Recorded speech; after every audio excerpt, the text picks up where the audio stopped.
Hello everybody, how's it going? And welcome back to a special Kill Connor Club spoilercast episode for Red Dead Redemption 2. I'm one of your hosts, James, and I'm joined, as always, by Tyler.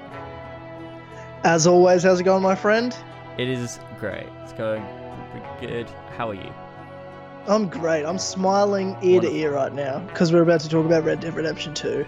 So it's just exciting, especially after the last spoiler cast, which was, wasn't as fun.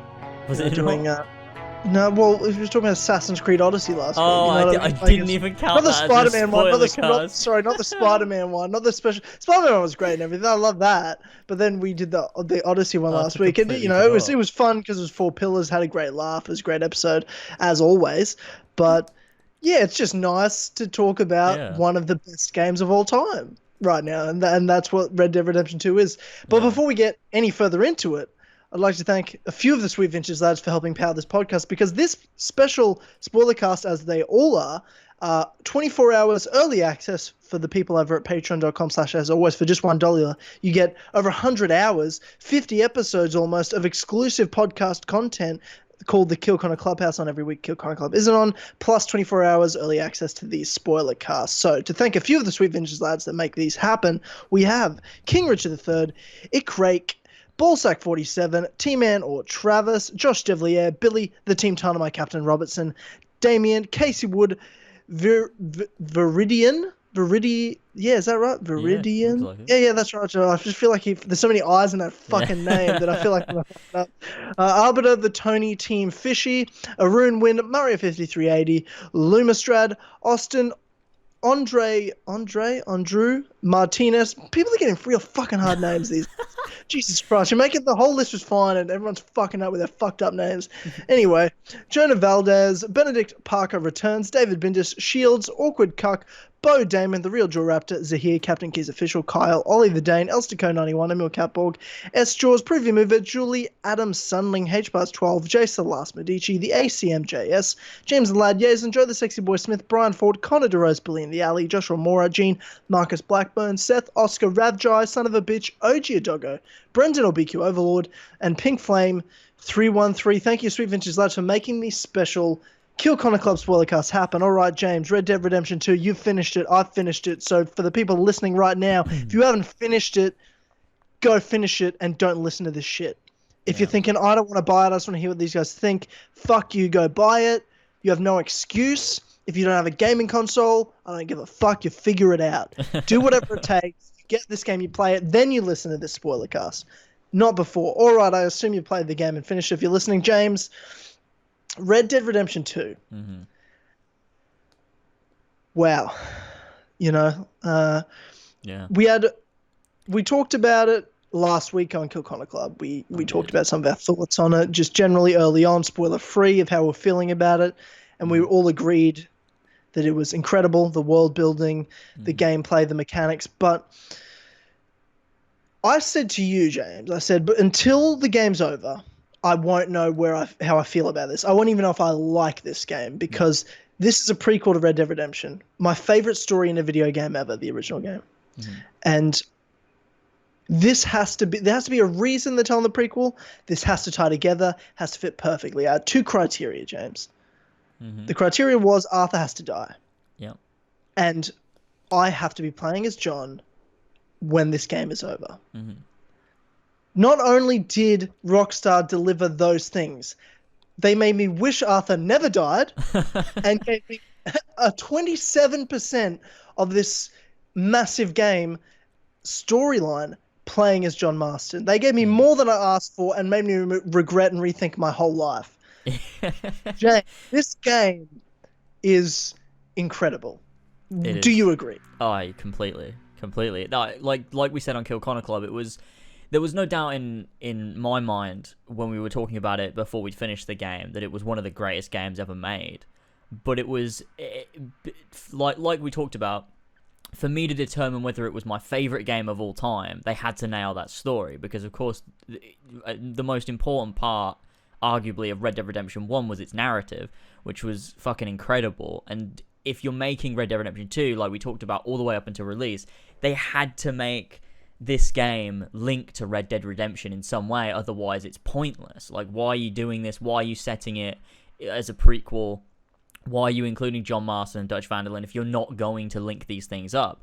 And we talked about not just link them up, but link them up perfectly. Yeah, right? exactly. Like, yeah, it's very specific things I wanted them to do, and I thought it wasn't going to happen just because my criteria was so specific of what I wanted to happen. Yeah, I thought it was. So the fact that they delivered it and then some is ridiculous. Like, I thought there's potential for them to somewhat do what we thought should happen. Like, with Arthur dying, it was sort of like, I don't think they're going to be too afraid to do that. But then, you know, like, will they make us play as John, or will they, like, make you play as Arthur after the post game, just put you back before the final mission? Like, what are they going to do here? Like, what would they push as John? And, like, the way they did it was, literally exactly the way we talked about it, but then more on top of that, some fucking incredible moments. But, you know, we'll get into that sort of as we go, I suppose. But yeah, it was insane. But yeah, as it stands now, Red Dead Redemption 2 is easily my favorite game of all time. It's my favorite story I've ever experienced in a video game. It was insanely good. I just, like, from that, it's probably from, like, the midpoint on, I think, the story just continually gets better and better and better until the very end of the game. It was just insane.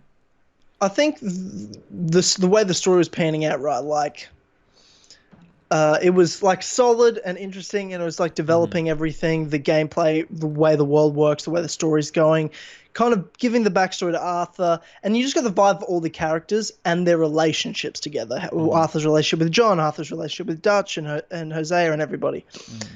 And then you get to the end of chapter 3, and Jack gets taken, and shit just fucking kicks into gear and doesn't really stop up until the end of the game.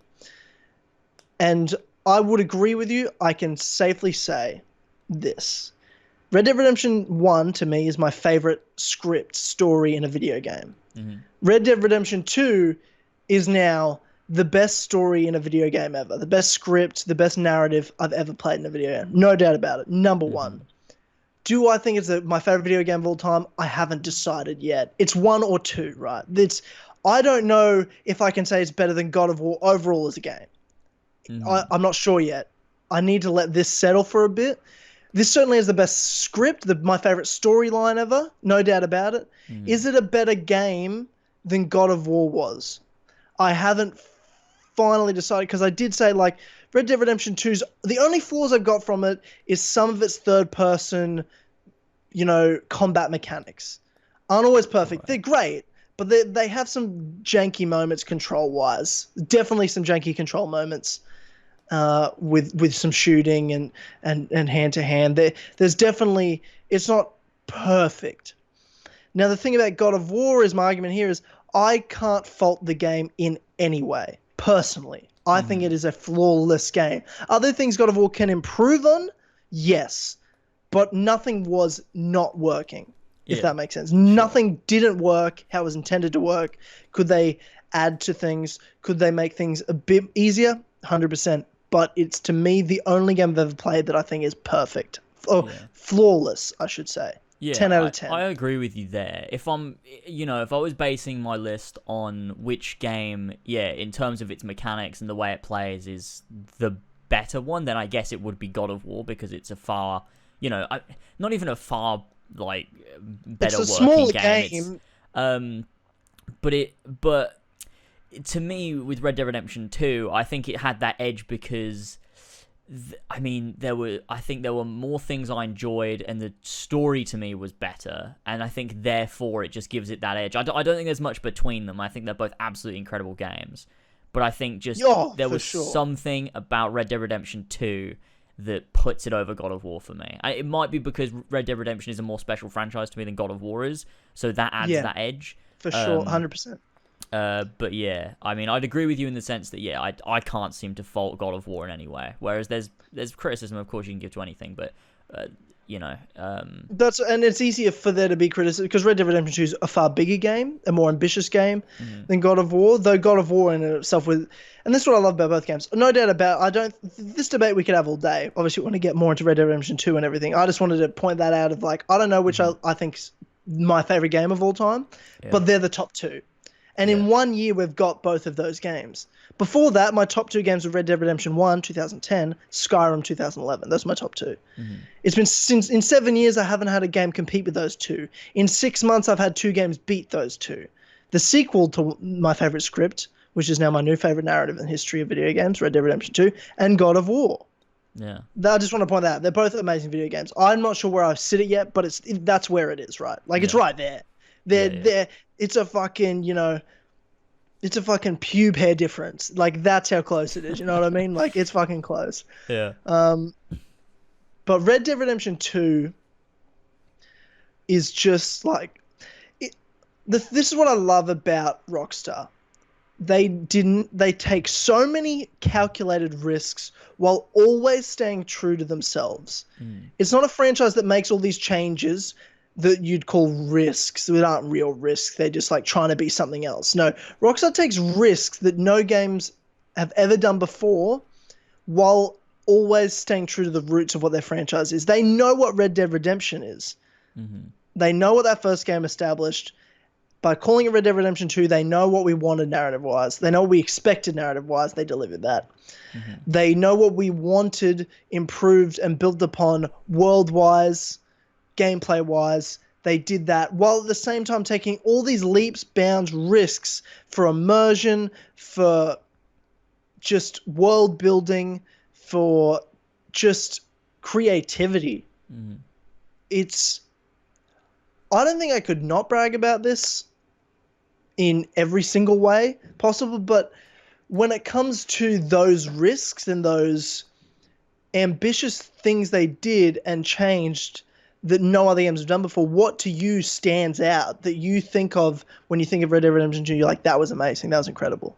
I think there's one thing I've been saying about the game, and I think it's one thing that not a lot of games do, is it's sort of blended together the way you would build an open world game with the way you would build a linear story game. Because Red Dead Redemption 2 understands that one of its core elements, and potentially the most important, is the narrative. And so the way it built the game is like, this is an open world game, but it plays like you'd expect a linear game to work. So the gameplay mechanics aren't set in stone. Like the gang mechanic that was there for a majority of the game, if it's not needed for the narrative, they won't shoehorn it in so that, we can use this game mechanic we built. It's like the narrative is first and foremost. So if the narrative doesn't serve that gameplay element, we'll remove it or we'll change it. So like, obviously endgame, it's not the gang mechanic, it's now a ranch that functions slightly differently. And there's little things like that, like, killing their main character and then having you play as someone else like they did in the first game. Because it serves the narrative, they have to do it. They're not going to keep things... Like, that's the thing that I really like about Red Dead Redemption 2, and I think they pushed it further in Red Dead Redemption 2 than they did in Red Dead Redemption 1 and any game that's come before it that's an open world game, is putting the story and what matters to the story before the gameplay, which means you have to be far more ambitious. Because with an open world game, take Assassin's Creed for example, even with the games that did serve the story, it's like you've got this set open world, you've got this set gameplay mechanics. It's sort of rigid in that sense. It's like everything has to conform to that gameplay system. Exactly. The story has to shoehorn in every feature they've put in the game. They're not willing to let anything slide. They're not willing for a player to miss something. Yeah. Whereas Red Dead Redemption 2 has a million features I don't think I've even touched, just because Rockstar knows this game's going to be good. They're so confident in every aspect of this game that they're okay with you rushing through the story like I did to finish it and missing so many mechanics and still having a tremendous time. Yeah. They know that it's okay for people to miss things. They don't have to experience the whole game to know that this is what it is. I want to play it again and do it real slow because I had to rush through this. I just needed to know the story, and it felt in a lot of ways like a linear game and with a perfect mold to an open world because I just smashed through the story mostly. I didn't do many side missions. I'm mostly exploring the side stuff as John afterwards in terms of the hunting, breaking horses, and doing stranger missions and things like that. Like, I didn't do a lot of that stuff because I was like, I need to know what happens in the story. I care so much about the narrative. That's what I care about the most. And to me, the most important thing of Red Dead and Red Dead Redemption 2 is the narrative. and it's the best part of both games. But at the same time, it does things as an open world and an immersive game that nothing's ever been done before, that adds to the linear aspects of the story while also adding to the main open world. Like having the gang, having the, your camp, having to shave, having to wash, having to eat, having to look after your horse, having to look after the gang itself and everyone there. Having to, each day for me, I change clothes every single day. It's so real to me, and like every day I felt like I had to change my clothes. Have a different outfit. Like I wouldn't wear the same clothes every day. I've got all these outfits, like every day I changed. And depending on what I wanted to do, I changed outfits for that. If I wanted to hunt, I wore an outfit for hunting. If I wanted to go up north, I wore winter clothes. If I wanted to do a robbery, I'd make sure my hat's on, I've got my bandana down there, and I've got like a duster coat. But if I was just doing regular shit, I'd just have pants, might not even wear a hat and just a normal shirt. Like, it's so realistic. It's almost like a simulation of a time period with a narrative in it rather than just a game itself, right? Yeah, I completely agree. Now, when it comes to the storyline, right, what are the standout moments that for you change, like, when you're playing and you're like, yeah, this is really good, what was the first moment for you that you're like, shit, here we go? This game's so special. This isn't just like a amazing game. This is like a masterpiece. This is a game changer. This is one of the best games of all time. I mean, there's a few moments like that. Well, there's a few big standout moments early on. But I think the moment where I was like, whoa, this is fucking crazy. What is going on? Is that halfway point after the bank robbery, where, you've got Hosea dies, Lenny dies, and then you're on the boat and you end up in fucking Cuba. And I was like, what the fuck is going on? Like, they've built this whole area. Like, if someone had told me years ago there's going to be a sequel to Red Dead Redemption where you end up in fucking Cuba for a linear section of the game, I'd be like, no, that's obviously not true. Like, if that got leaked, it'd be like, well, that's fucking fake. But, like, I was like, this is crazy. Like, that's when I was like, okay, clearly this game is built like a linear game. The way that they've got, like, oh, we need to go to this area for the game, we'll build a whole fucking area that's nothing like the rest of the game, so we can just have this for the story. And it was like, this is fucking crazy. Like, what else are they gonna do? That's, to me, that was when I was like, the idea of playing as John for the end of the game and doing all those things was way more realistic to me. I was like, if they're doing this, it looks like Rockstar are just doing whatever they need to do for the story. So, that was one of the moments where I was like, wow, this is a bit crazy. Yeah. Yeah, and I think, for me, I feel a bit differently to that. I think, like, it was crazy, right? Like, you go to Cuba and stuff. But for me, I don't like when games do that, to be honest. I'm not a big fan of when games take you out of the world to have a forced linear section. Sure. So I remember texting you at the time because you'd finished the game, or you were pretty close to finishing it. And I go, dude, I'm at fucking Cuba. Please tell me this isn't long. Oh, yeah, I remember. Because I was like, I cannot deal with this for that long. And it was probably too long for my liking. Yeah. Was it, like, it wasn't bad or anything. Like, there were fun missions, but, like, that was my least favorite part of the whole game, was that. Okay. Was getting taken out. The story-wise, it did a lot of great stuff, right? Like, I loved it's where I started to see Arthur coughing and started to freak out, thinking, oh my God, he's fucking sick with something, and that's how he's going to die. And just started seeing, like, there's amazing story elements to it, and started a lot of plot threads, especially with the Dutch and Arthur relationship and everything like that. Oh, yeah. So, don't get me wrong, amazing script moments in that section, no doubt about it. But as a game, I really don't enjoy linear force sections like that take you out of the world you're in, and this was no exception. Okay. And it was my least favorite part of the game, probably. You know what? What were you saying?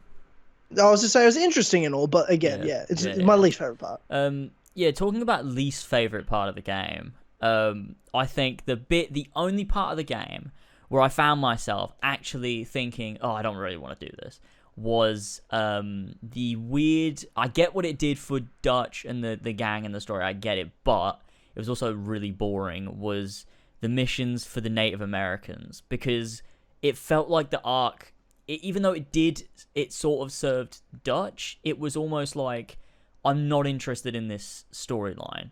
Like, and why would Arthur be doing it yeah, at this point like, of the story? Yeah, it's like, why are we getting involved in this Native American feud? Like, it didn't feel natural. There was some cool moments, like when you go and attack like the oil place thing, but it was like, this is so weird that this is such a central part, and you do it for quite a while towards the end of the game. And it's not like I was a huge fan of Eagle Flies. I thought he was a fucking asshole. Like, he was just, he was annoying, because I'm like, look, just do what your fucking dad says. He knows what he's talking about. Stop fighting people. But he just wouldn't stop. He was just annoying. So, I don't know. Yeah, I agree. I mean, yeah, that wasn't my favorite parts, but I enjoyed that better than the going to Cuba and being forced to do this linear section and not play in the world and not be Arthur, especially when you come back Arthur's sick from that point. And then, you know, this thing, like, when I replay this game, I'm going to definitely spend most of my time doing all the side stuff before the bank robbery, because then after the gang hideout doesn't really exist anymore. Arthur's sick as fuck, and it's kind of just depressing. Like, chapter 6 is so depressing. Like, it all serves the story. Like, at no point does it make the story bad. The story is always served from start to finish of this game. But just as gameplay, from the Cuba section, not the biggest fan of it. But then you get chapter 6, which, you know, you're back in the world, yeah, but Arthur being sick and looking like pure shit is so depressing. Yeah. And you know what's coming. At that point, you know what's coming. You know Arthur's dying. You know he's dying soon. You're just trying to figure out... I was just trying to hurry it along, because I'm like, I know he's going to die. I just need to tear off this Band-Aid. Let's get to this story. Let's get through this. Like, not in a bad way, in a good way. Like, I wanted to get to it. Yeah. Because I just knew it was going to be, well, I felt, crazy. From that midpoint on, when you get back from Cuba, you find out that Arthur's sick and all that. I never felt like Arthur would be going around doing these dumb stranger missions. Not dumb in the sense that they're bad, they're great, but dumb in the sense that they're not urgent, like, you know, finding lost animals for a bloke in a dress. Like, you know, I don't feel like he'd be doing, like, he's about to die. Like, his focus should be on the gang and on Dutch and on trying to help John. So to me, it was like, I need to only do the story. I didn't feel right when I was going off exploring the world, like doing hunting. In chapter 6, yeah. That stuff you do in chapter 2, 3, 4, all fine with that. That's what Arthur would do. But yeah, especially, like, I missed an important section of... I'll talk to a few people that Strauss is someone in chapter 6 you kick out of the camp when you do those last debt collecting missions. And those are actual side missions I always did throughout the game. But when you get to chapter 6, I'm like, why the fuck would Arthur be doing debt collecting when he's dying, doesn't give a fuck about the gang's money, and there's no even money mechanic in the gang anymore? I just thought, why would I do that? Wasting my time not fucking doing it. Yeah. Now, the thing was that you miss out on that is that these are actually cool moments where there's two of them where you have the choice to take their debt or not, and at the end you kick Strauss the fuck out. So it is. Okay. It kind of adds to that chapter, but it's not obvious. Like, for me as a player, I didn't want to do it and chose not to do it because it doesn't make sense. Yeah. Okay. Well. But that's just me. I didn't do any of that either. And also, I didn't know. And it explains it in a stranger quest that you can only do before Arthur dies. Is the way he actually got tuberculosis. I didn't know how. I just thought he just got it. Oh, really? You didn't know how? I didn't know how until after I finished the game and someone told me, and I was like, oh, that's even better, actually. That's pretty fucking cool, because that was subtle and I didn't even notice. Yeah, so the guy that coughed on him in the first debt collector mission. Yeah, the thing is, for that, I knew straight away. In fact, I knew he was sick before the game told you he was sick, because everyone's playing this game, right? And at work, there's a bunch of guys that are playing it too, and they know, and we've all been talking about it as we were playing. And one of the guys, Mitch, goes, did you remember when he got coughed on? I'm like, oh, not really. Yeah, that sick dude. I'm like, oh yeah, I remember the sick dude. I remember getting coughed on. He's like, yeah, you got coughed on. I reckon Arthur's going to get sick. I'm like, no, it would have happened by now. I'm like 2 chapters past that. Nothing's happened. He goes, yeah, I guess you're right. Then I go home from work that night, start playing the game. Then Arthur coughed, and I go, wait, what? And I literally said, they're like, wait, what? And then this is just one cough. This is one cough. Yeah. And then he coughed. An hour later, he coughed twice, and I go, oh fuck! Like I knew straight away. As soon as he got the second, I'm like, oh, there's no 100% he's coughing for a reason. Like he's not coughing for no reason. And I knew I'm like, oh, he's fucking sick from that dude. So I knew from that point, I knew he was going to get sick. And then when he started coughing more and more and more, I was like, oh, when's this going to kind of catch up? And we're going to find out he's sick. I was like, oh, fuck me. He's going to die from a sickness. But at first I thought, what a shit way to go for a character. I wanted him to go in a blaze of glory. But what that sickness does for Arthur in his redemption arc as a character is so incredible and so important to this story and is so well done that I actually loved it so much because it pushed Arthur to that redemption arc. It pushed Arthur out of the gang more. It made his goal change. It made everything put into perspective. He was going that direction anyway, but it accelerated it all. He had no choice. He had no time. So he does all these amazing, great things for it. And it's the whole dynamic of who he is at the end is because of that sickness. So what that sickness did was actually incredible. It's one of the best parts of the story. Yeah. That's the thing. Like from the halfway point in, I think all of these plot threads start coming together, and it's really that ending moment where everything, like when you look back on all the different things they set up, it's like, fuck me, like it can't, like everything perfectly fits together at the end, and you get this amazing redemption arc for Arthur it's just done so well because of the way that he starts off the game. Like the development there is brilliant, and you get to see how, you know, Arthur's redemption arc directly affects John's life and John's story, and it really, I think that really helps the first game as well, because even though they never mention Arthur, I feel like now you've played his story and you know what his effect, like how he affected John, you can sort of see that in everything John does, and you know the kind of man he is, and you know all of that stuff. It's like you can sort of, you know, you're like, oh, Arthur sort of affected all of this, and that's kind of the best way to make a prequel, is to have it affect the original thing in a good way. Did you feel at any point that, for example, we've got all these characters that introduced that aren't in the first Red Dead, and there's even people, especially like Arthur, you've got people like Charles and Sadie Adler that live. Yeah. Were you okay with that all happening? Did you feel like, well, that actually that doesn't not make sense that they exist, you know what I mean? They're just not talked about a lot, right? Because Red Dead Redemption is the way John talks about the gang is very secretive and very subtle, and they only talk about the gang members that are wanted and alive, which is Bill Williamson, Javier Escuela, and Dutch Vanderlyn, whereas most of the other people are dead, and the ones that are definitely dead are like the really important ones that the police would know about, the Pinkertons would know about. Yeah, I liked that Charles and Sadie survived. I felt like if there was any characters that should have survived, it was those two. Because, I mean, they were I thought they were both dying, though, at the end there. Oh, yeah. Didn't you, in that epilogue? Did you think, oh, yeah, I guess because I thought, well, maybe they'll live. And then the last mission, I'm like, oh, no, they're going to kill all of them. Okay, fair enough. Yeah, I was like, oh, they're all going to die, and John's just going to make it out. And then, you know, that'll happen. But they didn't, and I was like, no, that's good. I think it makes sense, because, you know, John is very secretive about the gang, and I guess it's for good reason, because for one, he doesn't like talking about his past or his personal life or anything to anybody.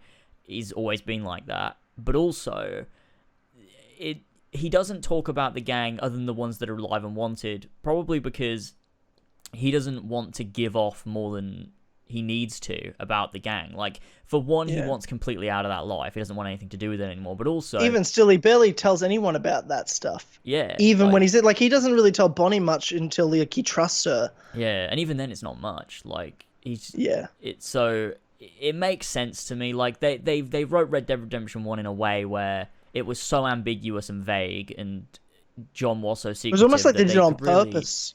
You know what I mean? It's so crazy that it's like, did they fucking know what they were doing from the start? It's so weird. There's so many fucking moments in Red Dead Redemption 2 where I'm like, they had to have fucking planned this. Like, it lines up so fucking well. Like, some of the stuff that Dutch says to John in Red Dead Redemption 1 is like, this is so... Like, they must have replayed the game or reread over the whole script and made sure it was perfect because it so weirdly lines up. And that's something that so many and I guess lots of people aren't used to because not many franchises really take that care. For example, what we deal with all the time, Assassin's Creed, they do such a terrible job at caring about their past. Well, it's just the truth. They do a terrible job at caring about what they've written in the past. And that then causes whatever they write in the future to contradict shit, to not line up properly, to feel like they've even ignored it. Rockstar, what they did between Red Dead Redemption 1 and 2 is not only take care, but with every single detail of that first game and make sure everything lines up perfectly, but add to it to make it even more interesting. Even the smallest details, everything comes full circle. There is nothing missed. Nothing missed. Absolutely nothing. Not just to do it overall, but to have no detail undone. No detail contradicted. No detail conflated. Everything spot on, pitch perfect. That doesn't happen. Yeah. Especially these days. Yeah, I think that's what shocked me so much with it. Is I was... It's weird because with Rockstar, it was like I was expecting them to do a good job and I was expecting it to be satisfying, but I wasn't expecting it to be as good as it was, even though it makes sense for Rockstar, but I guess it's just no games do that well. Even games that do sequels really well, they never do sequels that well, where it's like almost like, you know, I feel like there's really not many games. You could probably list them on like, you know, on your fingers, like how many there are that do that well. The sequels are never like when you look at something like an Uncharted, it's not the same kind of sequel as like a Red Dead Redemption or like a Kingdom Hearts, I guess, in a way, you know, where you've got like this continuing story that always lines up and all of that stuff. So, you know, it just blew me away, like especially that epilogue. Yeah, agreed. And I think my expectations were very high for the polish and the game and the world of build and stuff. I knew I was going to be stunned and everything, but my expectations were to be stunned by the level of detail they put in, and I was. But even though I had expectations and very specific criteria for the story still blew me away with my high expectations of this game. My expectations of this game were it to be one of the greatest games of all time, and it still managed to exceed them in a story sense. In the world sense, it did what I expected it to do, and is to be probably the most realistic game of all time, and I think it is. Yeah, I agree. Now, I got this question right, and I'm going to do so. I'm going to do a review of Red Dead Redemption. I've got my next Assassin's Creed Truth video coming out. Then next week's my Red Dead review. But I've got another Red Dead video I'm going to do a video essay on. That a person at work asked me this question, and I answered, and it was like, but then I kept thinking of all these different answers to it. And I'm going to ask you this question. Okay. James, do you think that Dutch van der Linde was always bad and showed his true colors at the end of this game? Or do you think Dutch was brought to madness? Okay, I do have an answer for this because I've been writing my narrative sort of review type thing where I'm analyzing why it's a perfect sequel, and I bring that up in the review. I think that Dutch. I don't think Dutch changed. I think the world around him changed, and because he couldn't control the world around him as well, I think it showed his true colors to the gang. I think that he was able to keep the gang safe whilst also keeping himself safe, but once he got to the point where he couldn't, that was the point where he could only be out for himself, like when he leaves John and when he leaves Arthur. He would have always done that, I believe, but he was able to, you know, control the things around him and be the top dog sort of thing in the past. So he didn't need to do that. But he got to a point where I think there's definitely sort of, you know, the stress and everything. I think it caused him to lose his mind a little bit. But I feel like he was always like that because he was always very good at manipulating people. Like you see that he doesn't do it necessarily to the gang, but he does it to everyone around him. He's really good at speaking and making people think what he wants. And you see that really early on. It's just later on he starts doing it to the gang because they start to distrust him. But I think maybe it's a bit of both, but I think it's more the way that Arthur and John say it, is that, you know, they just finally got to see what he truly was, I think, towards the end. But John says in Red Dead Redemption 1, he goes, he's just a good man that turned bad. Yeah. Or something along those lines. I think Dutch van der Linde is by far the most complex character in both games. I think there's, like, I agree with you, that's a great answer, and hadn't thought about a lot of those points. But I've got a couple points for you. Okay. I think, I mean, it is interesting what you've said, the way he manipulates and the way he talks, and you're 100% right. I think there's a quote from that he does a similar speech in this game, but his speech to John at the end of Red Dead Redemption 1 when he kills himself is about nature and how he can't fight nature and the world's changing and everything, like you said. John says, well, then he's like, all I've ever done is fight, and John goes, well, give up. And he goes, I can't do that either. I can't fight my own nature. That's a paradox. Yeah. Now, the thing about Dutch is because the world changed, his values almost became a paradox inside of him, and that's what I think drove him to madness. I think Dutch there's 3 key themes to Dutch in this game. The third one's not as relevant until the end, which is redemption. The first 2, the most important Dutch, is greed and loyalty. Those are the 2 ones I think of. Now, the greed with Dutch is his dreams, goals, and ambitions, what he wants. He wants money, he wants his own life to live free, and he wants to live his way. His loyalty, I truly do believe, lies to the gang or lay with the gang, and he loves them like family, and he would never leave anyone behind, because he proved that a lot throughout the story. Even at the end, even when because I thought to myself, why the fuck didn't John shoot Dutch at Red Dead Redemption 1 at the end? Why the fuck didn't he shoot him? Why did he fucking let him kill himself? Why did he put his gun away when Dutch put his gun away? Like, it pissed me off because I'm at the point of the story where I'm like, Dutch is a cunt. Fuck that guy. Why aren't you killing him? But then at the last moment of Red Dead Redemption 2, he shot Micah and walked away. Yeah, after holding his gun on John. And like, that was his redemption. That was his. It's not a lot, but and it explained to me, who someone was pissed off at Dutch for so long in this game, why John didn't shoot him. Yeah. Because not only did he have that love for Dutch from his past, but Dutch proved that he did actually care. Maybe it doesn't anymore, but he did at some point. He cared about that gang truly in himself. Now, you've got that greed of what he wants, and you've got this other theme of loyalty that he really has for everybody. He went after Jack. He did everything to get Jack back. He did do a lot. Obviously, he would always find ways to help his greed goals at the same time if he could, but he was always loyal at the same time. And for a long time, both those ideologies inside himself coexisted. They worked. But things started to change that led to those 2 ideas inside of him become a paradox inside him, counteract each other, and no longer coexist. That, to me, was the undoing of Dutch van der Linde. Now, there's 3 layers that I believe that come to that.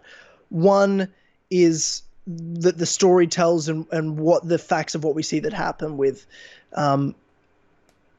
Arthur, his relationships with Arthur and everything. 2 being the structure of the gang and how that changes throughout the story. And 3 being the world around him changing. So the first one you just see with the facts of what happens in the story with all the people that are dying, the always getting so close but never doing it, and then the greed starts to build. But then when people start dying off, all of a sudden the gang thinks, well, we don't really want to keep dying. Is this worth it? And he keeps saying this is the last time, and it's not. So that greed starts to kind of seep through towards the gang, and the way that everyone views each other changes. And that starts to hurt Dutch and everything. But the main one being, I look at the structure of the gang, and if you've ever seen a good example, and this is what I'm going to use in my video as like an analogy. If you've ever seen, you haven't seen Sons of Anarchy before, no. The show? So it's a biker gang show. I look at the gang structure similar to the way a biker gang structure works, and you can use that show, Sons of Anarchy, as an example. You have the president of the club, that's Dutch van der Linde, he's the president. You have the vice president, who with the gang in Red Dead Redemption 2 is Hosea, that other leader of the gang, someone that other people trust, that when they need someone to confide in and talk to, maybe they're not sure about what the leader, the president's doing, Dutch, they can talk to Hosea. Someone that balances Dutch out, someone that gives alternative ideas, someone that Dutch trusts and also respects to make decisions, and also has lots of experience. That's Hosea. Then with a president has a right hand as well, his sergeant at arms. So at his left is the vice president, at his right is his sergeant at arms, someone that he trusts wholeheartedly to defend him to the death, to die for him, to do whatever he asks without question. That is Arthur Morgan. That's the workhorse. That's the guy, when he wants something done, he goes to his right hand. Yeah. That's the structure of this gang. Now the thing is, that all changes when Hosea dies. When Hosea dies, the vice president, Dutch's true north, is gone. Now, the person that goes into that vice president role in the gang is Arthur. So Dutch, in one fell swoop, loses his left and right hand. Yes, Arthur's still there, but Arthur's not in the role that Dutch needs him to be in. Dutch needs Arthur to be at his right, but Arthur is the most qualified to be that second in command, to be someone that everyone else in the gang trusts, knows is going to be fair and balanced, knows is going to that has Dutch's ear, has Dutch's respect, and can have his own mind. But Dutch isn't used to his right hand, someone he needs to trust wholeheartedly, doing that. So all of a sudden you've got that role that changes. Now, that transition could have been easier, where Arthur could have comfortably gone into that role. But with Arthur dying, but from sickness that Dutch doesn't realize, Arthur doesn't act as a vice president, as a co-captain, in a way he needed to for Dutch or even for the gang. Arthur had was in that role, but had his own goals, his own mind, because his incoming demise. That then causes the rift in what they both want for the gang, which causes the rift for Dutch to go even deeper. Then his new right hand is Micah, who's a fucking rat snake. So that goes even further. So the structure of the gang change really breaks down Dutch. And that's one whole layer of what's breaking him down.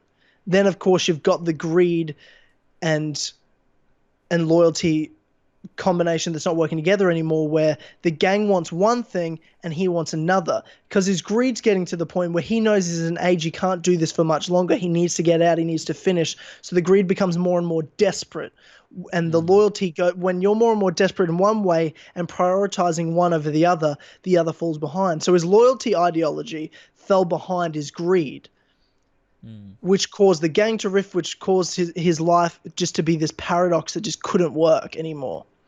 But in the end, I don't think he showed his true colors of being bad. I think he showed his true colors of that and his life being a paradox, where he did redeem himself. He proved it wasn't redemption in the sense of he's good. It was redemption in the sense he proved that he wasn't all bad, that he really is loyal. He really does. He has that side of him. There's two parts to him. There's that greed side. There's that loyalty side. He does have both. They both exist. But he had at one point they worked together, but because of a whole multitude of things, the way the space he was at in his life, the gang structure changing, as well as the world around him changing, he fell apart. Those two things couldn't coexist. And that goes to your point talking about he could control it. And I think that's just what he could control was the balance of what he cared about. But he could no longer control the balance of what he cared about. He couldn't control his greed anymore. He couldn't control the gang loyalty anymore. And everything fell apart for him. And I think that is the most interesting and complex story and character development of the whole game, is Dutch van der Linde. Yeah, I actually agree with that. That makes sense. I think, because Dutch, to me, it always felt like he had a twisted sense of what loyalty and love is. Because it always felt For like sure. 100%. It wasn't like an unconditional love. It was like, look, I love everyone in this gang, but if you want to leave, then I don't love you anymore. Like, it almost... You like, didn't watch Sons of Anarchy, because those biker gangs, that's how they fucking operate, man. You know what I mean? You've got to be loyal. If you're not loyal, you're fucked. You're dead. Yeah, and it was like this... So it's... Because it's not true loyalty or true, like, actually love for, like, you know, your brothers or whatever. It's like... it almost felt fake. It was like, you know, every I time. think it's loyalty to a code, and it's not loyalty. Well, There's yeah, a code to what they do. There's rules to what they do. If you want to live by them, you've got to be loyal, and if you don't, you've got to get out. There's no two ways about it. It's very black and white, right? Yeah, it felt more like a loyalty to the gang and its ideals than it did to the people, I think. Whereas I think that shifted for Arthur later on in the game, where he sees it less as, because he lived his whole life towards those ideals of the gang. Like one thing I noticed is he was almost the embodiment, the same way Dutch was, of those ideals of the gang. Like, he truly believed in it, and he just did whatever Dutch said, and he completely agreed. Like, he went along for it. But it wasn't until he got his sickness, I think it put into perspective for him, like, the people are more important than the gang, and the gang was over. So he wanted to try and help the people, and that's Arthur's shift. And that also then affects Dutch as well, because Dutch doesn't want to move past it, and he's going to keep fighting. So that's, you know. And John's going through similar things to Arthur, but I think in a more outsider sense, whereas, you know, Arthur's really in it. And Arthur doesn't have a future, whereas John does. And that's what I love. And that's why it works so well with you playing as Arthur in this game, is that there is that tension of, well, what's going to happen to Arthur? What's going to happen to the gang? What's his role? And when he's got this sickness and when he knows he's dying, Arthur knows there's no future. And it even wraps up that Mary storyline with the letter of, you know, giving the ring back. He's like, even if he wasn't sick, he had no future. He had no outside life. His only link to the outside was her, and that was forcefully moved on for him. And then he was dying anyway. So he's like, my life will always be in this game, but John can get out. Because he cared about Jack. He cared about Abigail, and even though he had his issues with John early on, they built I loved their relationship progress to where it wasn't even that they were hanging out a lot together and they realized that they were buddies or something. It was that they both saw the world the same way. They both saw the gang the same way. And when things were going south with the gang, it was those two that would look at each other. I loved how they would just Arthur would look at John would look at Arthur, and they both think, yeah, you seeing this? Yeah, I'm seeing this. Yeah. What the fuck's happening? And that's what they built their relationship and brotherhood on the way they both saw the world and the way they both saw the truth of what the gang was becoming, which was an own great little, you know, friendship that at the end was just fucking beautiful and just so sad. I think like I said before, in Red Dead Redemption 1, I think you can see a lot of Arthur in John. I think you can see the way he sees the world, the way he's incredibly cynical, the way, you know, just the way he speaks and stuff. It almost feels like they wrote Arthur to be that sort of figure to John, where he sort of becomes that same sort of guy, like he sort of acts the same way, but he also is John as well. And I really love that. And I also love the way that I feel like you sort of see that shift, the way that Arthur can see himself in John. And it's like he obviously had that choice before, leave the gang with Mary or commit to the gang. And John sort of has that same decision, and Arthur sort of thinks, well, I couldn't do it, but I can give that to John. He should be able to leave the gang with Abigail and Jack and live that life that I couldn't have. And I think that's done well. It's sort of like a mirror, but the opposite. And you see that a lot with John and Arthur, I think. It's such a beautiful relationship. And well, I guess we can get naturally now to the end of the game, where that friendship and everything we've been talking about culminates. Dutch's development, Arthur's development of sickness, his relationship with Dutch and John, and how that culminates, especially with the whole Micah. We haven't really talked much about Micah, who early on, you know, you kind of knew he was a bit of a dick, but as the game progressed, you kind of realized he was actually going to play a very important role in the end, which he obviously did. There's a couple endings there's 4 endings to this game. There's a choice where, you know, we have 2 options, but there's 2 endings with each option you pick depending on your honor, whether you're honorable or dishonorable. So you and I had the same ending. Yeah. Because both honorable, and we went with John rather than going back for the money, because I kind of said the thing, what the fuck's the point in going back for the money? I'm about to Arthur's about to die. And then I can. All I thought to myself was, if I go back for the money, will I be able to give it to John to buy the ranch? And I'm like, I don't know if that'll happen. I'll just go with John to make sure he gets out all right. Even though I know he's going to get out all right anyway because he lives. Yeah. But I'm like, just in case, I'll go with him. So I went with him. And then when there's a moment, so I knew there was 2 epilogue chapters, and I knew that at 73%, Arthur's story ends. I knew that. Now, I was like, surely that means I'm playing as John, which is why I started to leave side missions and stranger missions. I'm like, I'm pretty sure I'm playing. Like, my criteria was you have to play as John, but I wasn't 100% sure. I was like 90% sure. I'm like, you better fucking play as John. It makes a lot of sense. There's no other choice. This has to be what's going on, right? But I thought, fuck, will they do something like where Sadie's the epilogue chapter character? You know what I mean? Like someone that's really close with Arthur and still in that life, whereas John will go off. That up though, like that's what that fucked me up too, because you do a lot of missions with Sadie towards the end. I was like, are they trying to get us to like her because they're gonna make us play? And I did like Sadie a lot, but I liked her as a side character. Yeah, I also don't want to play as her. Like, yeah, no, not at all, for sure. So that's what I was worried about. I'm like, it's not Ubisoft that would just do that shit, because they want you to play as a woman for diversity. Rockstar will do what's right, and they did. Yeah. They did what made story sense, not what they feel like, political pressure wants. So we get to this point here where I'm like, oh, look, I feel like it has to be John, but it wasn't until I refused to believe it until the last second, right? Where but even then, like, Arthur hands John his hat and his bag, and I'm like, holy fuck, yes, we're going to be playing as John. Yes, we're going to be playing as John. Fuck yeah. Even though I was only 99% sure. But I'm like, surely this means we're playing as John. Surely we're giving him our shit. That has to mean we're playing as John.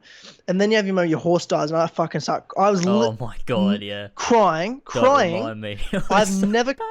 I have never cried at a game more than the first Red Dead until this game. I cried so fucking hard. So many moments, but it wasn't always because it was sad. It was like sometimes it was because it was so good, and I'm like, I don't know what to fucking do. Like, I started tearing up when my horse died, and then when you pass stuff off to John and you're on your own and everyone's coming at you, and I just pulled out both pistols, started shooting. I just started breaking down, weeping, knowing this is the last stand. And then I'm fighting Micah, and I just was like, fuck you, Micah, like punching the shit out of him, wanting to kill him. And then when I got the honorable ending where Arthur dies from tuberculosis watching the sunrise, Dutch Lee walks away, Micah walks his way, and I just kind of cried. I was just like really, really crying. Yeah, now, the hardest was, it goes years later, and it's John Marston.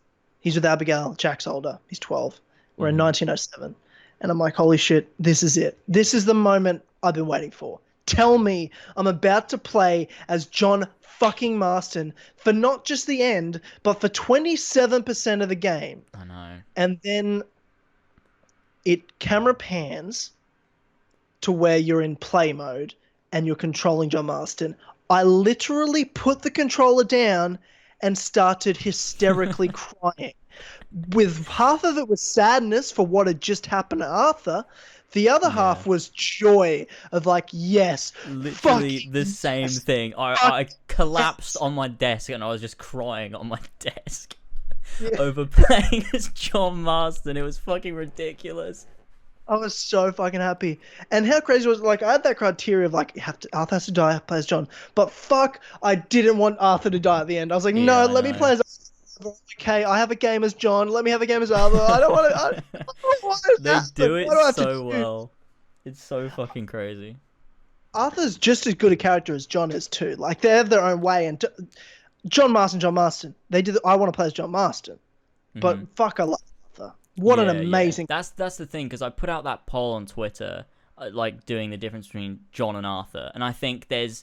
The only difference between which one you're going to pick is maybe... because to me, it's impossible... What'd you say? What did you play first? Did you play the first game? Did you play the second game first? Potentially, because a lot of people have said, like, oh, I played Red Dead, but I also prefer Arthur, but maybe they were too young to, like, properly invest in it. I don't know, but it's like that, to me...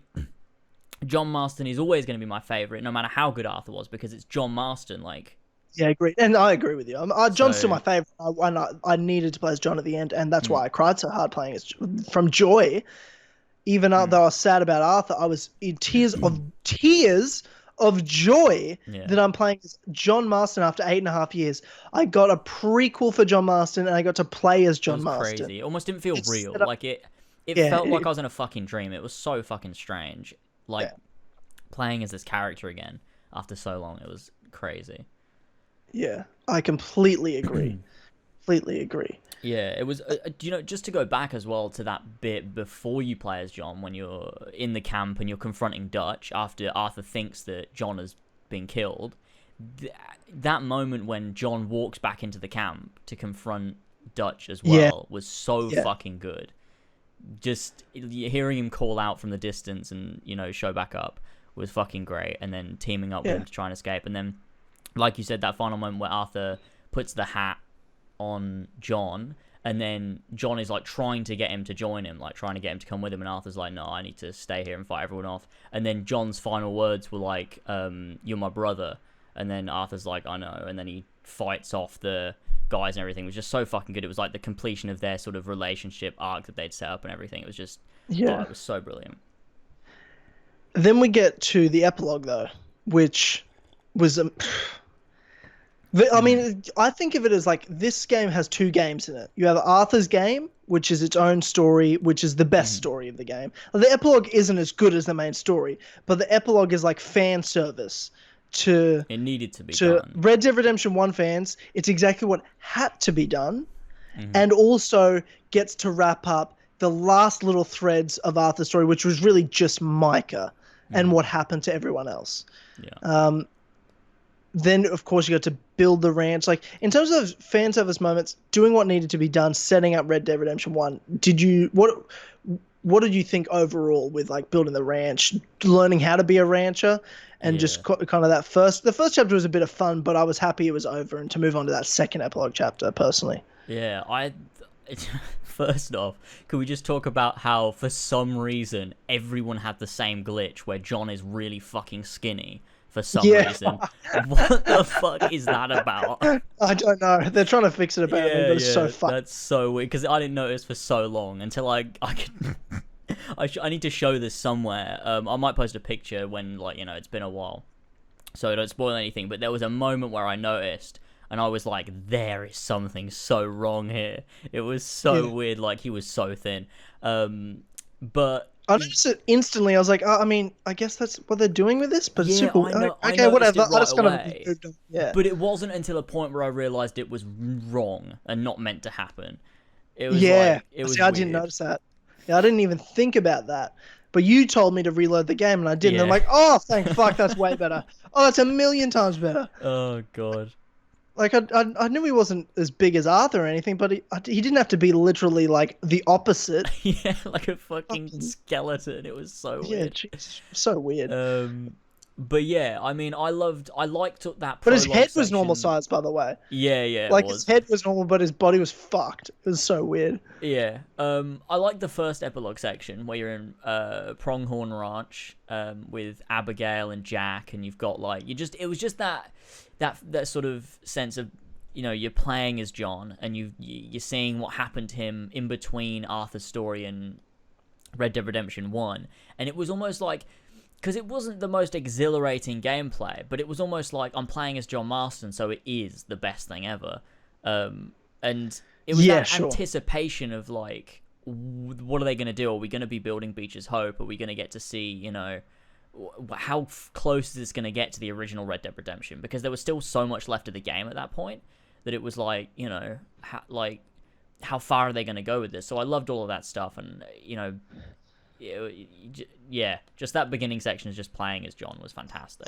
I'll tell you something. You tweeted out that I'm 80% into Red Dead Redemption, and I just experienced what could possibly be one of the greatest moments in video game history. Now I saw that, and I was waiting for 80%. I get to 80%. John Marston puts on his Red Dead Redemption 1 outfit. Great moment. Great moment.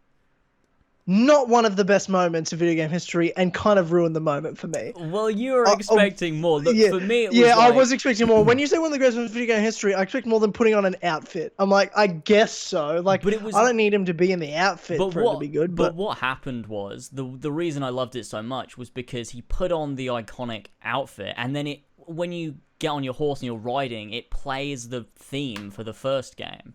And so I was like, this is fucking insane. Oh, I'll tell you what fucked up. I'll tell you why I didn't get that song. You didn't? I'll tell you why.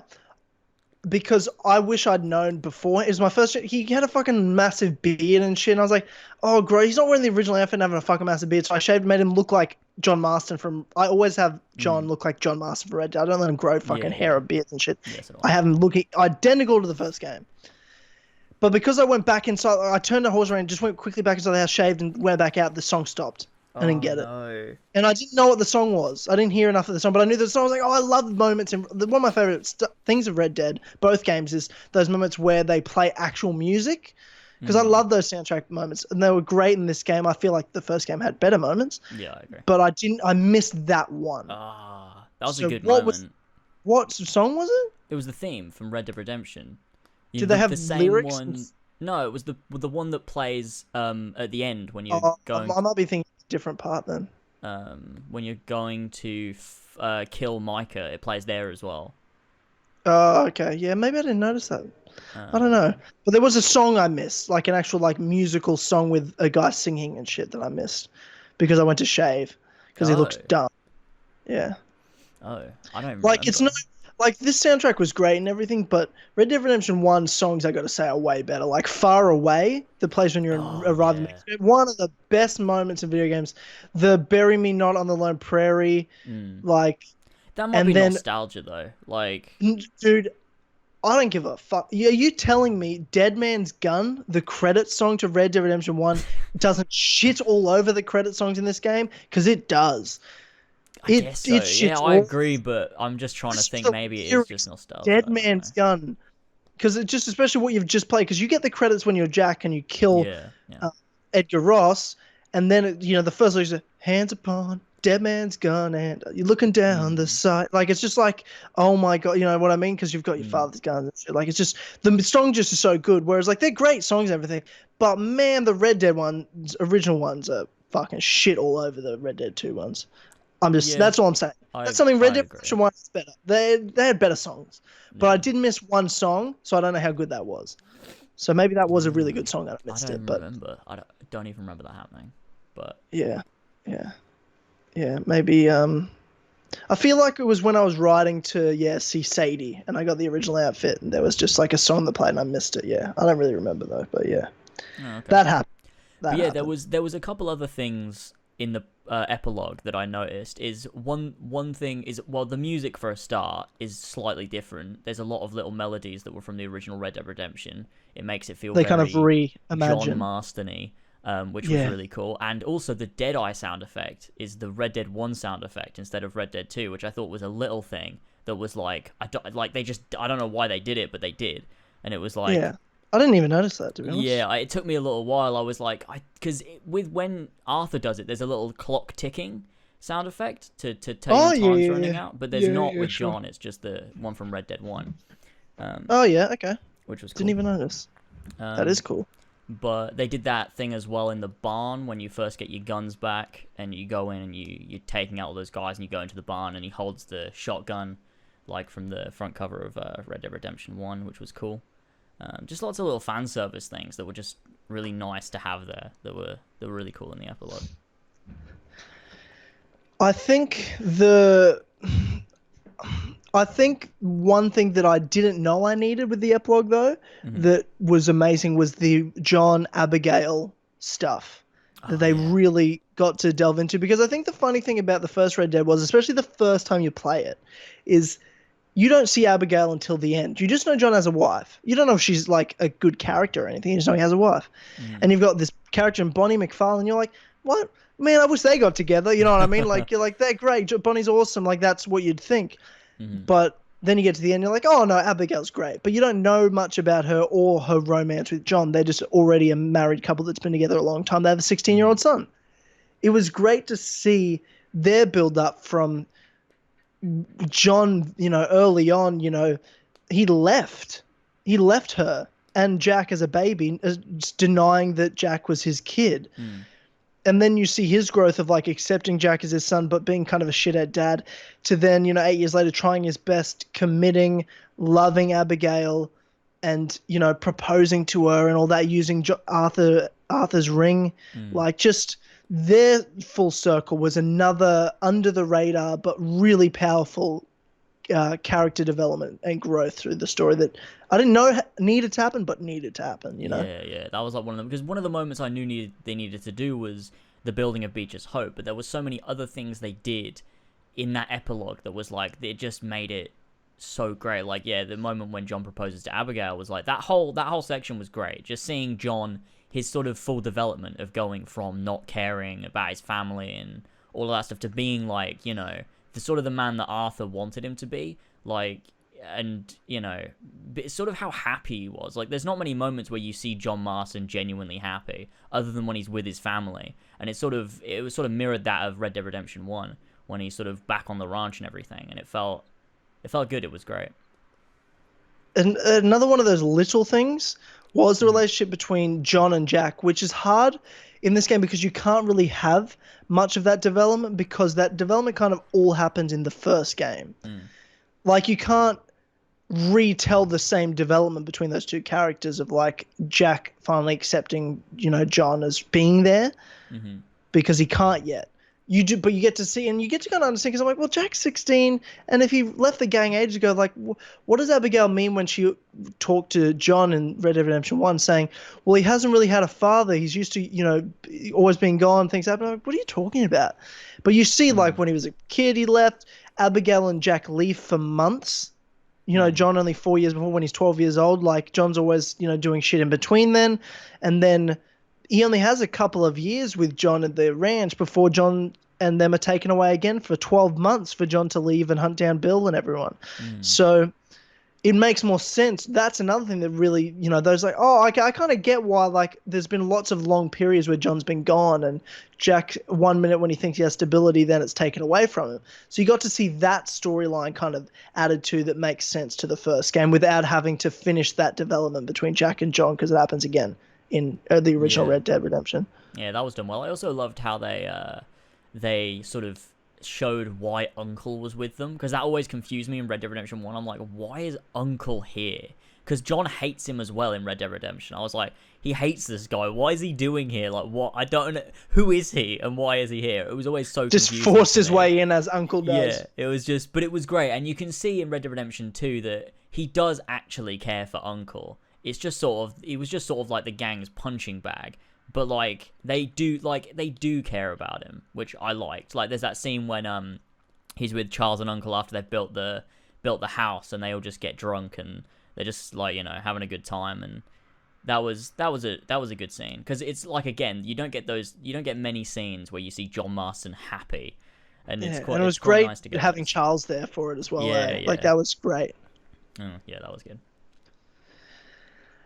Yeah, and then we get to the real end where you have Sadie come up, and it was cool just to have all those characters kind of reunite what happened all these years later, and then you find Micah, and you eventually, with Charles and Sadie being, you know, severely injured, you get John. The only moment that showed me, because I'm like, oh, well, you kind of know what's happening, you know, John's going to kill Micah. But when Dutch came out of that door, I was fucking stunned. Yeah. I was like, holy shit! What the fuck is Dutch doing I was here? not expecting to see him again. That was the biggest shocker for me at the end, where I didn't think there could really be any more surprises. Because I think that was the thing about the epilogue, and that's why I remember when Red Dead Redemption 2 got announced, and I was like, you better be playing as fucking John. You better be playing as fucking John. Don't do a prequel with John and not let me play as him. Someone I remember commented on the podcast or whatever and said, it would be dumb to play as John, because there's no tension of character. You know he doesn't die. You know what happens to him. It would really kind of ruin tension. I was like, no, fuck you. That guy was 100% wrong. I was 100% wrong. I was 100% wrong, and the reason for that was the story tension and what is going to happen was massive for Arthur's story, and the reason the epilogue wasn't as tense or interesting as the original, though it's great, I loved it, but I was never worried about what's going to happen next, because I know John doesn't die. At the end, I was like, there's not going to be no surprises could happen with the epilogue. No surprises could happen because I know what happens. And I wanted to see it, and I'm 100% glad I did. But the power of tension, of not knowing, is necessary in a game to be at this level, and you had to play as Arthur, or, you know, you had to play someone else. So I just want to say, I was 1,000,000% wrong in saying that. And they did a tremendous job with Arthur. And at the end, they still gave me a surprise, even though I didn't think I could be surprised with the epilogue, with Dutch showing up. Yeah, and What did you think when Dutch showed up? Oh, Was going on? I was not expecting it at all. And in hindsight, probably should have been expecting it, but it was like, you know, you're having that standoff with Micah, and it's like you think you've got him, and then all of a sudden Dutch comes out, and you're like, I did not expect to see Dutch again. I thought the next time John would see Dutch would be end of Red Dead Redemption 1, like when you're tracking him down again. I just didn't think he would see him again. But that moment was so necessary because it adds so much to Red Dead Redemption 1, because you get, it's almost like a mirror image of what happens. Like, you're on a snowy mountain, he's holding his gun at you, and you get that moment where obviously he kills Micah, but he's holding his gun at you, and then he puts it away, and then he leaves. And that's one of the main reasons why John didn't shoot Dutch on the edge of the mountain in Red Dead Redemption 1. Exactly. It's the same, but it's opposite. Yeah. Like, John's aiming his gun at him, and then he puts it away. He's not going to do what Dutch could have done to him. Because I agree. So that was a brilliant scene. And then there's that line as well that Dutch says at the end of Red Dead Redemption 1 could be attributed to that scene as well, because he says, we need to stop meeting like this, John. And it's like, is he like, in Red Dead Redemption 1... fuck, yes. What were they talking about? But it's like... Yeah, that's so good. That's cool. Such a great point. And it's so powerful that you can play Red Dead 1. Like, you could be someone that's never played the first Red Dead, play Red Dead Redemption 2, then play 1 and be like, holy fuck, how did 8 years ago they know everything? You know what I mean? Like, because it's that well done. Because we said before this game came out, Red Dead Redemption 1 feels like a sequel to something that didn't happen. But you don't even think about it until you know there's a prequel coming, right? Like, but when both of us replayed Red Dead this year, and both said the same thing. We're like, fuck, thinking about it now, playing it again, knowing there's a prequel, you're like, it really does feel like this is a sequel to something that happened in the past. It's really fucking weird because John talks about things as a matter of fact, like, you should know that he has a wife. You should know the character of Abigail and Jack. Like, he shouldn't have to tell you. There's no need for the exposition because they've done it. Like, it's so weird. Like, part of me feels like maybe going back and playing Red Dead Redemption 1 again now that I finished 2 and just seeing how much lines up, because I watched all of the Dutch scenes, and there's another thing as well that was obviously written so well in 2, and it's subtle, is at the end when John confronts Dutch in Red Dead Redemption 1, Dutch says, I've got a plan, and John says, you've always got a plan, Dutch. And it's like, that then calls back to Red Dead Redemption 2, and where, you know... Especially with who Dutch is always having a plan, like, everything makes sense. Yeah, it's brilliant. There's only one thing I caught off, right? Okay. One thing I caught off that was never addressed that I was curious about with the first game is John confesses to Bonnie who he is, what he's really doing, hunting down Bill Williamson. He's like, I have a wife, I have a son, I had a daughter, but she died. That was never addressed in this game. No, not even mentioned. And that's something that I've been curious about for a while. I was like, well, was she like, how old did she get? Was she just like an infant? Or was she like a 2-year-old, 4-year-old, 5? Like, what happened? Never addressed, you don't know. Was it before Abigail, maybe? Or... No, well, I don't know. Because you don't know. You know what I mean? Like, you just never know in this. So that's the only thing. It's not a big deal because literally I didn't even pick up on that line till like the third time I played through Red Dead Redemption. So it's not like a major factor, not something I'm upset about or anything, but it's just something interesting that I was like, you know what, that was never actually addressed, and I was curious, but not 100% of everything else was, so I don't really care, you know? Yeah, it's one of those little things. I'd like to know, though. I'd like to know, like, who, like, how old did she get? Like, you know, like, You'd assume because he included it when he was talking about his wife and his son that it was a child he had with Abigail. But then, why would he react? I don't know. That's interesting. I'd like to know that. But yeah, I mean, they did everything else so well. So, there's that. I did want to say as well, talking about when you're going after Micah again. At the end. Another one of the little things they did is when you get to the top of the mountain and John is like calling out to Micah, and he says, "Micah Bell, I've come for you," like the same way he says for Bill Williamson in Red Dead Redemption 1, which was a cool little thing, little callback there. Yep. And then obviously it starts playing the Red Dead theme. That was fucking incredible as well. When you get to the top of the mountain and he gets his fucking like dual pistols out and you're killing everyone and it's playing the theme from Red Dead 1, it was like, this is mental. Like, it really felt like you were playing like this lost chapter to the start. You just finished the prequel game, and now you're playing this lost chapter to the start of Red Dead 1. Yeah. Like, this whole epilogue was, and like John's written so perfectly. Like it's just like, I'm like, fuck, this is so John. I know. Like, it's so, everything he was doing is so John, behaving like John. Like, this just feels so familiar, and I think that's part of why I wasn't like, while I was playing it, I was almost like not really curious. Like, I wasn't thinking like, oh fuck, what's gonna happen next? Oh shit, because I was just so comfortable. I was like, oh, I've done this a million times. Like, it didn't feel like I was playing something new. I felt like I was playing the first Red Dead. I was like, oh, it's John Marston. It's exactly the same. I feel so comfortable. Like, and it's a beautiful thing about it. Like, I wasn't curious about what's gonna happen next. I'm like, oh well, I mean, I played this like 5 to 6 times already, haven't I? Like, what do you mean? Like, this is it's John Marston. I'm playing as John. Yeah, like, it's so beautifully familiar and perfect that even 8.5 years later, with all the development technologically speaking, they still made the game feel like the original, while being a masterpiece in its own right that's changing gaming forever. Incredible how they balanced everything. Incredible how they managed to tie everything together. Incredible how they wrote that script for Arthur, for Dutch, for John, for every character in this game, and made a masterpiece and one of the greatest games of all time. Undoubtedly.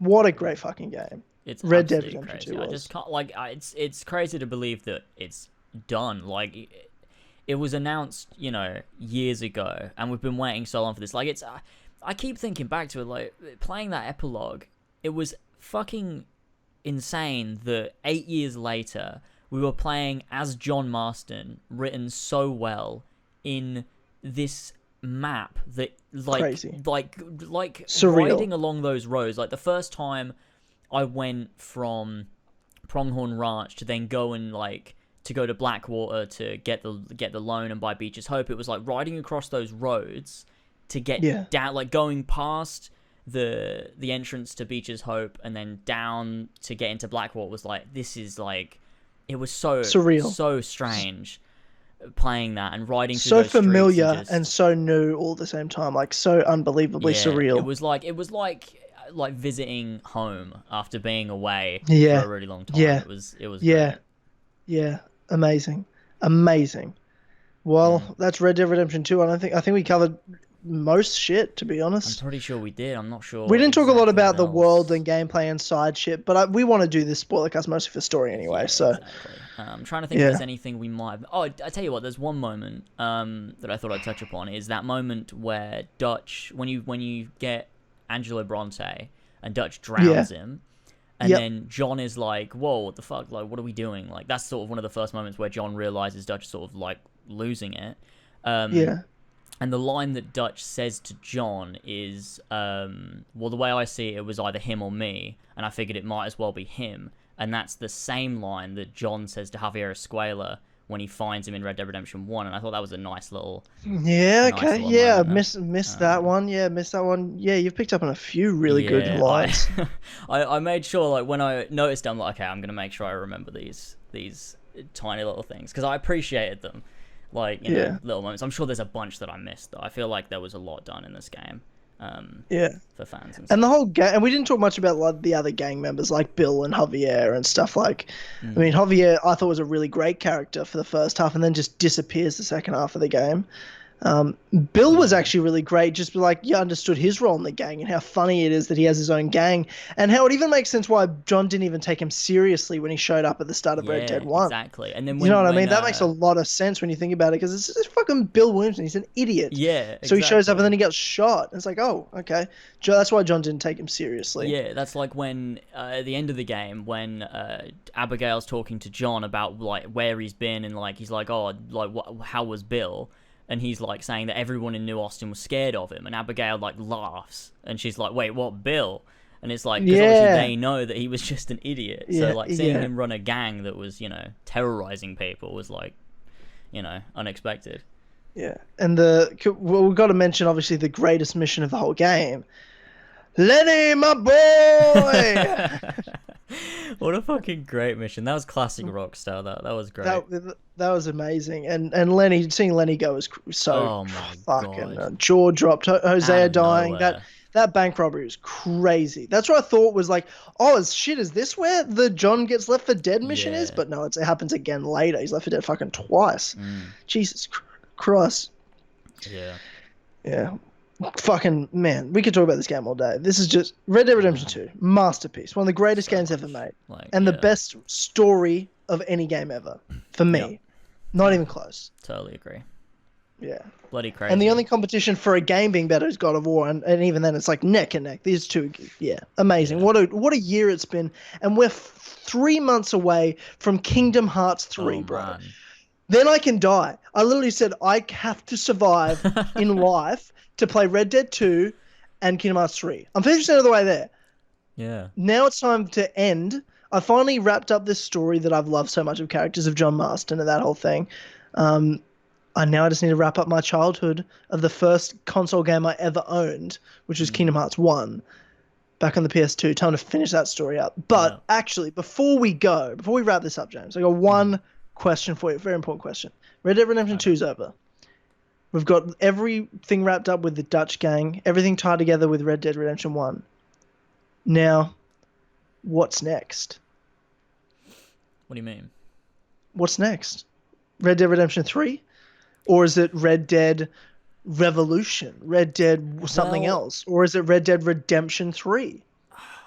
Do we play as Jack? To me, I feel that the story of Red Dead Redemption as a franchise is John Marston's story. And I feel like you had to have the epilogue in Red Dead Redemption 1 playing as Jack to round that off.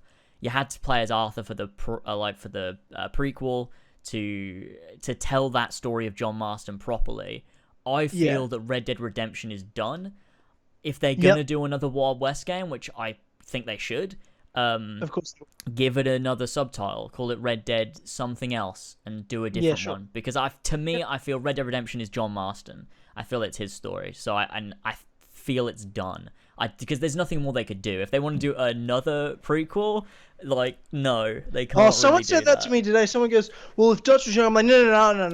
I'm done with this shit. I'm fucking done. Start? I'm done with. No, I don't need to know that bullshit. Like, I don't care. I'm done with the prequels. We got a prequel I didn't think I even wanted, but I definitely needed, and it's over now. I don't need to know anymore. You know, it's over. It's done. Yeah. Either give me a total new story and characters, or a Jack game.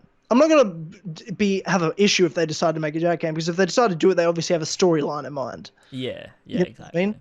And you could bring Charles back and Sadie back if you wanted. You know what I mean? Like, you could do. The only issue is it's so far in the future. It was almost a stretch to have you play as in. It's not that far. Well, it's 1914. Like, World War One's happening. Like, no, it's a whole different world. It'd be like the last outlaw.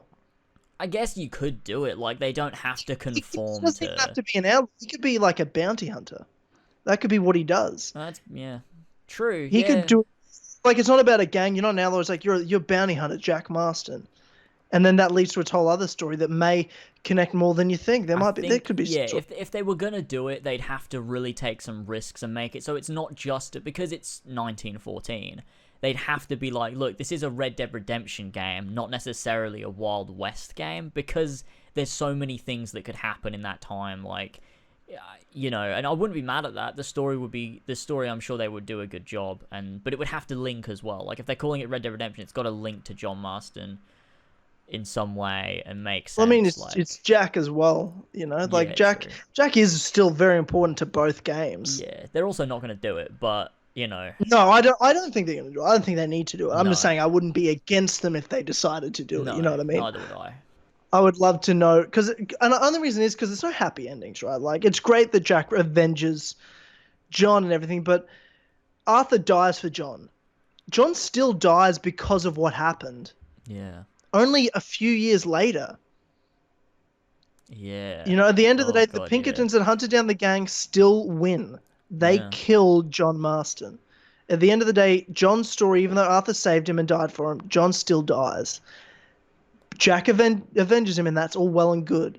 But that's fucking depressing. And I just want a happy ending. Really I just want a third game where the whole story has a happy ending and the main guy doesn't fucking die. Yeah, have Jack have a family, a proper family, and not die. And then it's like everything was for something. Like Arthur saved John that's all and I'm Jack. saying. And... Whereas so Jack, who was like going to be a doctor or a lawyer or something special, ended up being a murderer too because the fucking Pinkertons killed John. And after then what it all. happened? Like, that's what not really. happen? What was it all for? Yeah. At the end of the day, what was it all for? John still fucking died, James. John still died. Life's unfair. Oh, such is life. Get the fuck out of here. It's really sad. Yeah, I guess. Yeah, it's sad. It's fucking tragic. Yeah, I it's don't still, like it. The whole thing's still tragic, and that's the other reason I don't want the Jack game. Just because, like, what's it all for? What does Jack become? What was it all for? I didn't even think about that until you just brought it up. Because to me, I was like, Red Dead Redemption 2 ends really happy. Like, you're on your farm, you've got your family. Like, it's all great.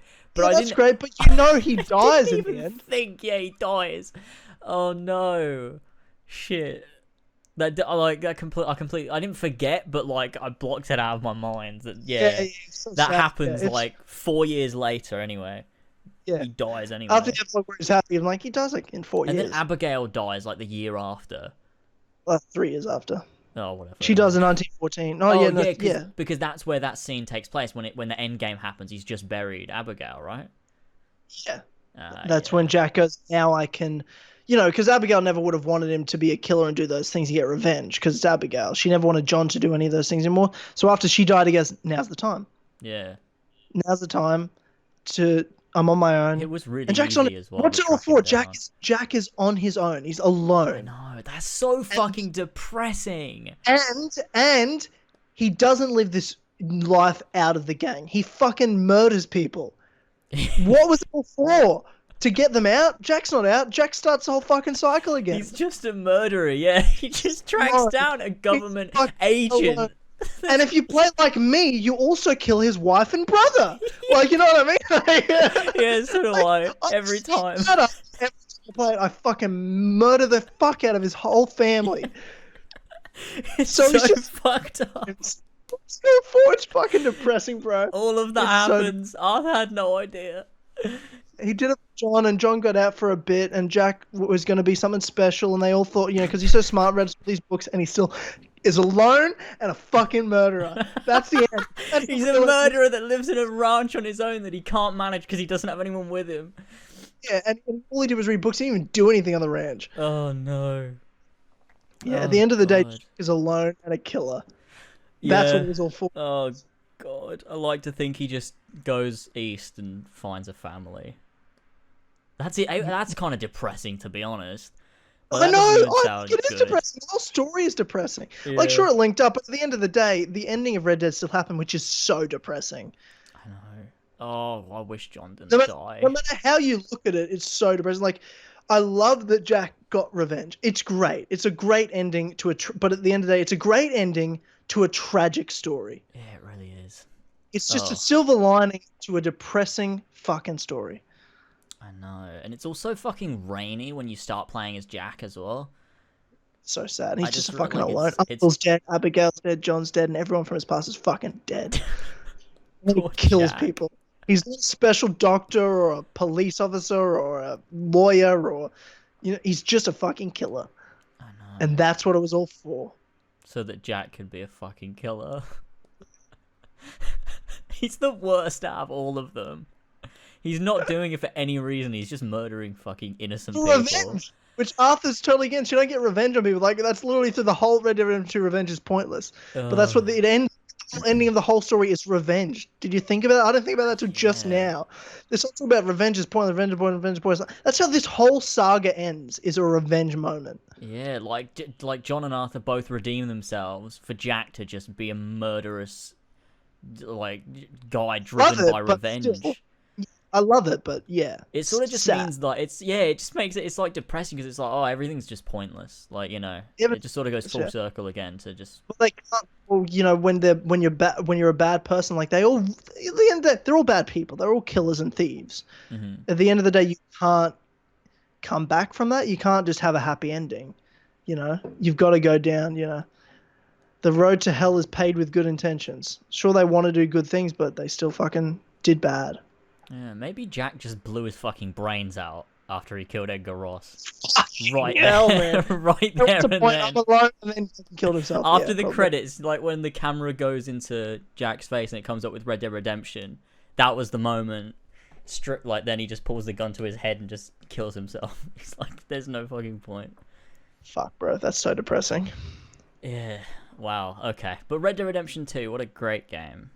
Masterpiece. 10 out of 10. Game. 10 out of 10. You did it again, Ubisoft. You did it again. Ubisoft. Fuck off.